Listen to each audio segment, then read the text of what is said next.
দিল্লির জন্য কি আদ্দিন হাসপাতালের লাইসেন্স বাতিল করা হয়েছে? আপনি দেখবেন সচিবালয় কারা থাকে, সচিবালয় চলে ভারতের ইশারায়।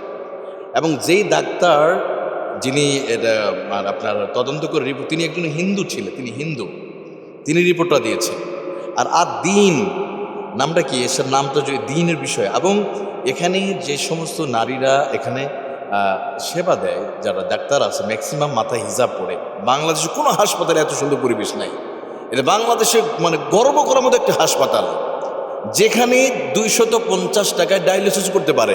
আপনি জানেন স্কয়ার হাসপাতালে দেন কত বড় নির্লজ্জ হতে পারে যে এটা বন্ধ করে, যেখানে সাধারণ গরিব মানুষদের অধিকারে, যেখানে গরিবরা সহজে চিকিৎসা নিতে পারে, সেটা বন্ধ করে দিচ্ছে।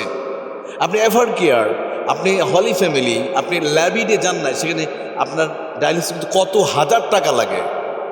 আপনি সেখানকার আপনার অ্যাম্বুলেন্সে কী পরিমাণ টাকা খরচ হয়। ওদের যে অ্যাম্বুলেন্সগুলো আছে দেখবেন, ছোটো ছোটো অ্যাম্বুলেন্স, আপনার 300-500 টাকা দিয়ে অ্যাম্বুলেন্স ভাড়া। কল্পনা করা যায়? যেখানে 2000-3000 টাকা অ্যাম্বুলেন্স ভাড়া, সেখানে 8 দিনের কত। ওদের ডায়ালিসিস 250 টাকা। সাধারণ মানুষ নিতে পারে, একজন সাধারণ মেয়েরা চিকিৎসা নিতে পারে। সবচেয়ে বেশি আদ্দিন হাসপাতালে মেয়েদের জন্য সহজে সেখানে সিজার করা হয় এবং মেয়ে ডাক্তারদের করা হয়।